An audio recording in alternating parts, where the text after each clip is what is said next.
to me why you're putting those emails on a social media Twitter feed. Well, again, just answer the question. So to answer the question, I was highlighting my concerns about the fact that you are working in the White House. And But when you're being connected to me by a National Security Council colleague, why would you react with your concerns when he's recommending you to me? How does that concern you? Why is that a reason of concern? I don't understand how Josh is connecting us is a problem for you. Is it because I didn't get back to you fast enough? Is that the reason? I mean, have we ever met? No, we have not. As a matter of fact. So why is there such vitriol pumping out of you constantly every day now? It's so strange. I look at your Twitter feed, once or twice a day, and again, it's half a dozen tweets about me, and I've never met you. Wow, are you defeating jihad by monitoring or trolling my Twitter feed? I mean, honestly, to begin, oh my God, okay. If that's your explanation, you've called as a White House official, you have called an American citizen and begun the conversation very confrontationally by accusing me of animus towards you, of which I'm attempting to explain there is no animus towards you. I believe that you are a charlatan. Me a fake, yes, not animus.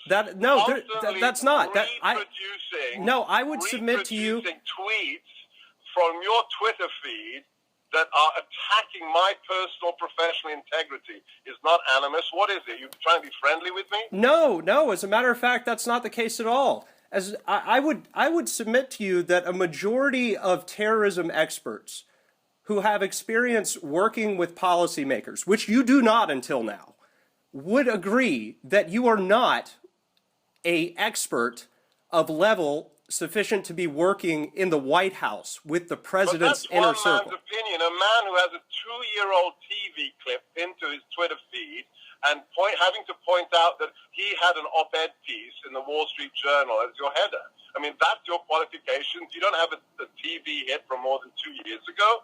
I mean, isn't that peculiar that you're questioning my credentials and your last TV hit is 2 years ago? Actually, that's not true. That's not true. Sebastian, what I'll do, what I'd be happy to do. This is your op-ed. I would be happy. What are your qualifications? Who made you the arbiter of counterterrorism proficiency and policy relevance in the United States? Could you tell me who did that? Well, how about this, Sebastian? Why don't I share with you correspondence from members of Congress, which highlights I have been directly involved in the formulation of national security policy. Here's my email. You've got my email, right? Sebastian.l.gorka. And so why don't I add to that? Why don't I add to that a list? Mr. Smith, how about this? You've called me an American citizen whom you are working for, and approached me in a very confrontational manner, suggesting. No. Let me finish. Let me finish.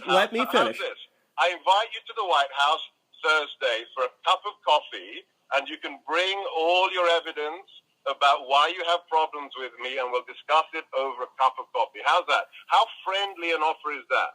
Well, it would be friendly if you could give me 2 weeks, because you've caught me in the middle of preparing for a speech that I have to give next week. All right, hang on. I'll open my calendar right now. Hold on. So, 2 weeks from now, 28th is 1 week. Better yet, why don't we do this? How about Wednesday the 8th? Why don't we do this? Wednesday the 8th is open in the afternoon. How about a 2 o'clock meeting at the White House? Does that work for you? Well, I would need to have specifics about who else will be in attendance, because if you're planning on bringing the White House legal counsel, I'd be happy to bring my own along. Just you and me. Because you've already threatened a lawsuit. If you really want to explain to me your problems, then let's just be the two of us in my office in the White House complex. How's that? I will get back to you on it. I'll tentatively say yes. I'd be happy to meet you then.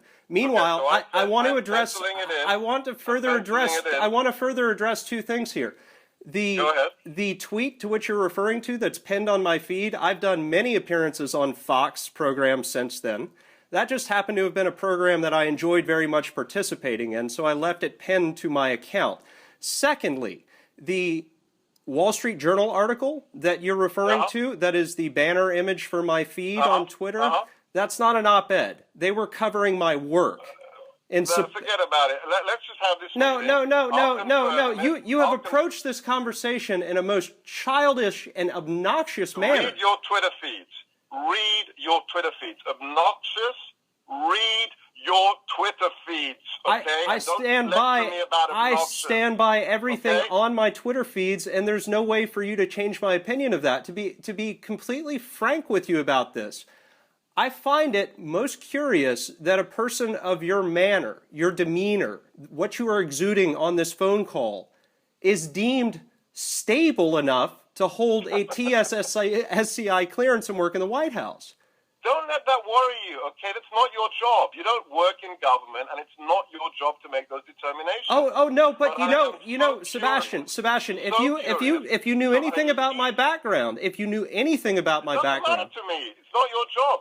You didn't get to choose who works in the White House, so unfortunately, that's not your call. So let's move on. No. I think that this phone call highlights some serious issues with potential mental stability. I mean, to call an American citizen. Okay. You can keep on talking about that. Please confirm for me when you're comfortable, when you've written your speech. I've got it penciled in 2 p.m. on the 8th of March. In the White House. Be delighted to see you there. If you already have my email, thanks to the NSC emails that you posted, so you can confirm that at any time. Just because of the Secret Service system that clears guests, please confirm at least 24 hours beforehand, because we're going to have to get your details to clear you through the system. Okay? Sound like a deal? Sebastian, I think that you just have some very interesting assumptions here. Let's leave the conversation. You can bring your materials. You can bring whatever you want from the Hill. That's fine. Let's have a gentlemanly discussion inside the building, and we'll take it from there. And you can show me what your concerns are. Maybe you'll listen to me, potentially address them. If not, but I am so absolutely dumbfounded by how you are so interested in me, particularly. Thousands of people that work inside the U.S. national security establishment. Let's satisfy my curiosity. Maybe you'll change your mind. Maybe you won't. That's absolutely your discretion. But I am open. The bottom line is I am open to meet you personally, and let's take it from there. How's that? Well, I'm really taken aback by what would seem almost... My offer to meet you? No, the mania that's evinced by this conversation. You call me, basically berating me and suggesting that you are... Please, let's talk about mania. I'll just bring up your Twitter feed. Or Mike Smith, second Twitter feed. Let's not... Well, why don't... There's that Twitter feed out there. So I want to get beyond that. And as gentlemen, I want to talk to each other face to face. Is that something that you can countenance? Well, yeah, I'd be happy to do that, but I'm just so surprised that you're demurring from your original posturing. We're not getting anywhere over the phone. That's all. I just want to. And so, what are you going to threaten me in person? Is that what you plan to do? What?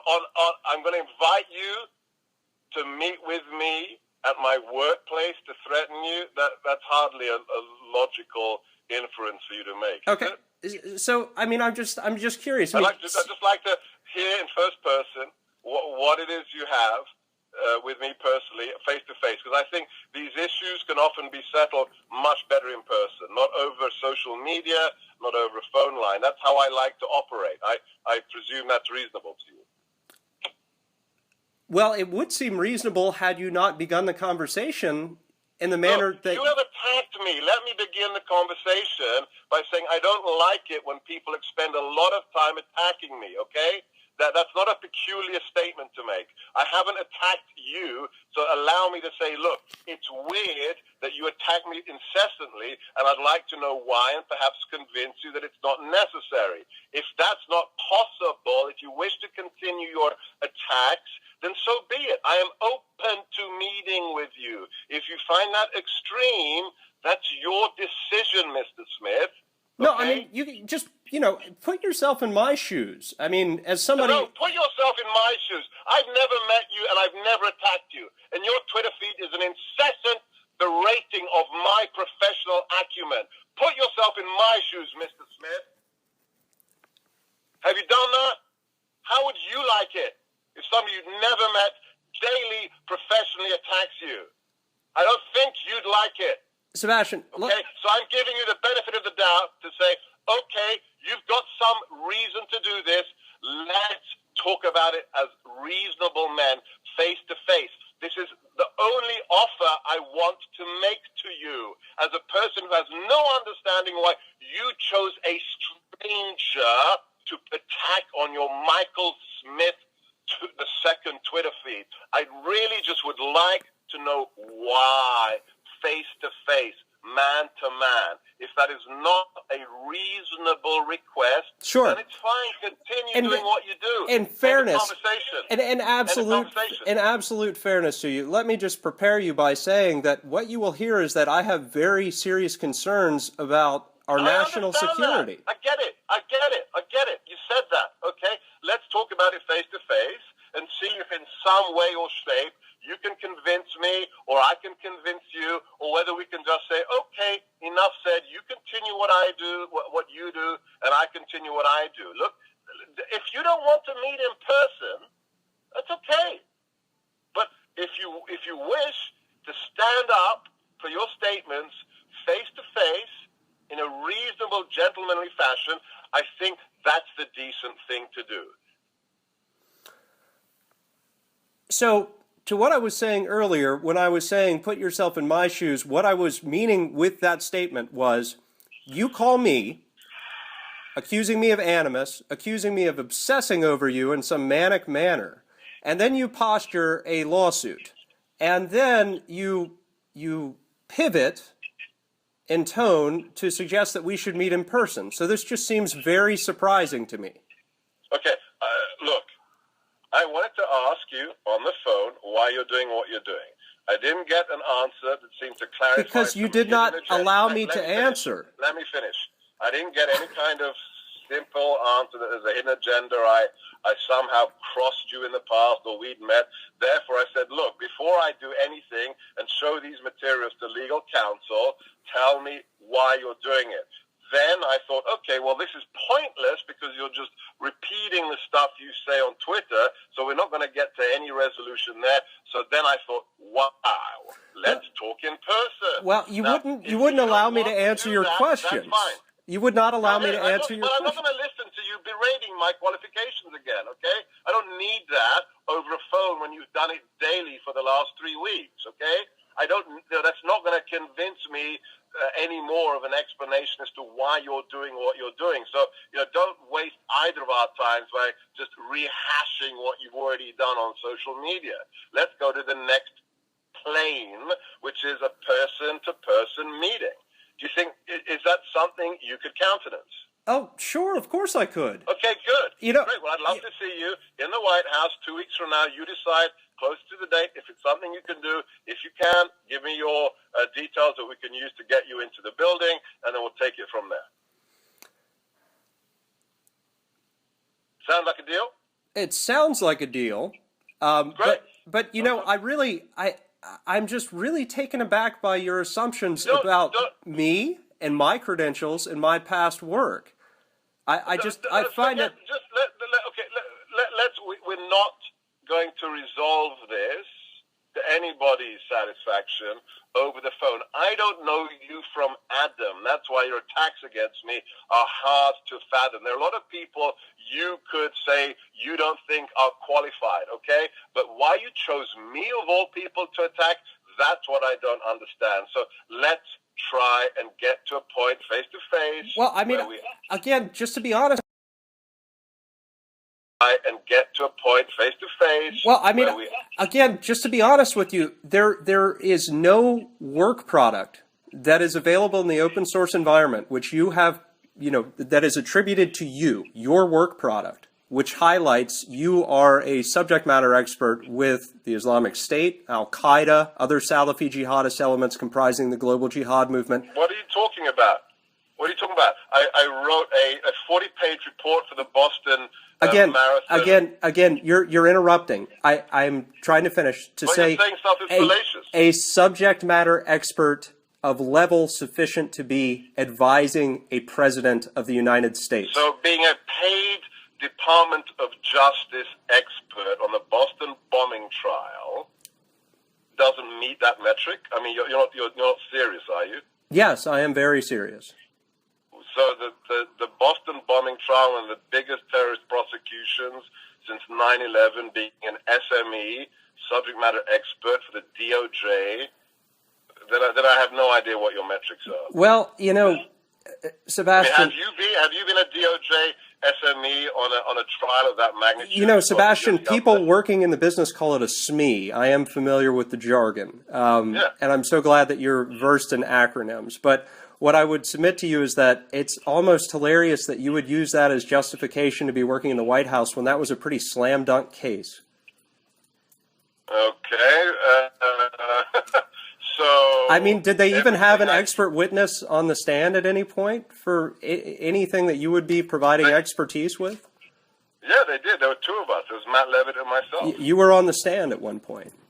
No, Matt Leavitt was on the stand for phase 1. And I was supposed to be called for phase 2, but they never brought their witness to counter, so I wasn't required. So the report I wrote was part of the prep for the team, and Matt dealt with the first phase, and the second phase they folded. So it wasn't required. But if you read the letter from the acting U.S.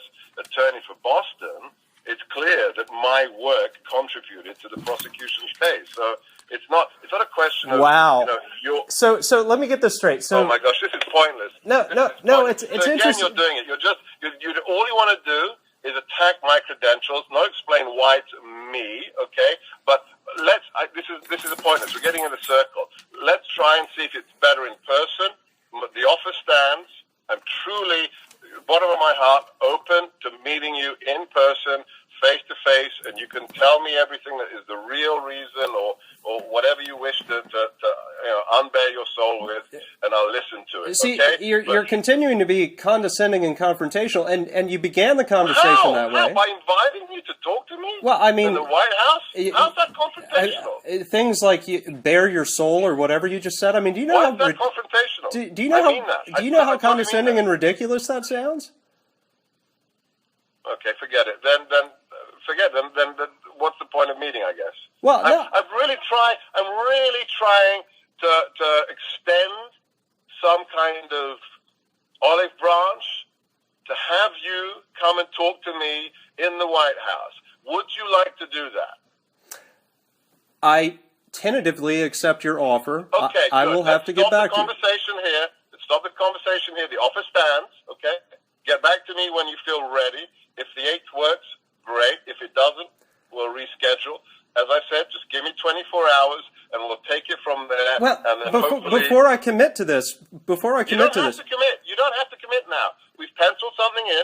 It's interesting how you don't let people finish sentences. I mean, I can tell that the epinephrine or the testosterone or something is just running high right now. But let me just say that one condition that I would have to impose on this is that you actually let me finish when you ask, why are you saying these things? Which I tried to do. Which I tried to do 22 minutes ago when we first started the call. No, but as I said, the phone isn't the best thing. But in person, absolutely. Make your whole case, fire away, bring whatever evidence you wish, and do what needs to be done in terms of satisfying. There's no evidence to bring. I mean, the evidence is. You said you got letters from Congress and this. And oh, that, sure. That I'd be happy to show you where I have been involved with formulation of national security policies, such I'm as. not interested in your credentials. I'm not interested. I mean, that's neither here or there. That's fine. You already belittled me. You already belittled me and said that basically I'm some nobody who hasn't been on TV in 2 years. No. Look. That's what you said. I'd like you, right, to argue your case, okay, based upon empirical evidence. What you've done in the past can stand alone. The empirical evidence is all I need, okay? And if you make a devastating case, okay, then so be it. But just bring whatever. Then so be it. As in what? You'll resign? You'll acknowledge that you're out of your league? Oh, if you can convince me that I have no place in national security, Yeah, absolutely. After 25 years of doing it, yeah, absolutely. Okay. Yeah. Bring it on. Well, what seems interesting here is that you're so intent upon impressing upon me that I am wrong to... Well, wouldn't you be after what happened to me? So what I would submit to you is that wouldn't you be? the rational... What if somebody you've never met before? Oh, it happens to me all the time. It happens to everybody who... It doesn't who... happen to me, I can tell you. Oh. It does not happen to me. So maybe you've got some tricks you can share with me, but about how you deal with it. But this is the first time ever. So let me ask you this: Have you made a similar phone call to my colleague Cindy Storr, my dear friend Cindy Storr, who was the original Al Qaeda analyst at CIA, who in a Washington... she's not tweeting about me endlessly. No, she's tweeting about you, and she told the Washington Post that most people in government think you're nuts. So I'm just curious. No, because she hasn't been on a tirade sending emails around the hill. At least not that I'm aware of. Oh, okay. So, she calls you. She says that. I can only deal with what I know. Oh, okay? you should read the Washington Post story. So she says you're nuts in a Washington Post story. Okay. So what? That's far more pointed. That's far more pointed than anything that I've said about you. Okay, but I couldn't care less. I can give you Lieutenant General Charles Cleveland, who will say the opposite and did so on the back cover of my book, and he's the commander of Fort Bragg. I can give you congressmen. So Cindy Storr is neither here nor there, because at least as far as I'm concerned, I haven't seen her do the kinds of things you've done again and again and again. Maybe if she does, I'll open the same offer to her. But right now, this offer is for you, okay? I've got to end the conversation because I'm at home. So, as I said, the 8th is fine. If that doesn't work, get back to me. Otherwise, we'll meet whenever it is convenient for you, okay? And truly, I look forward to it. So thank you, Mr. Smith. I appreciate you taking the time.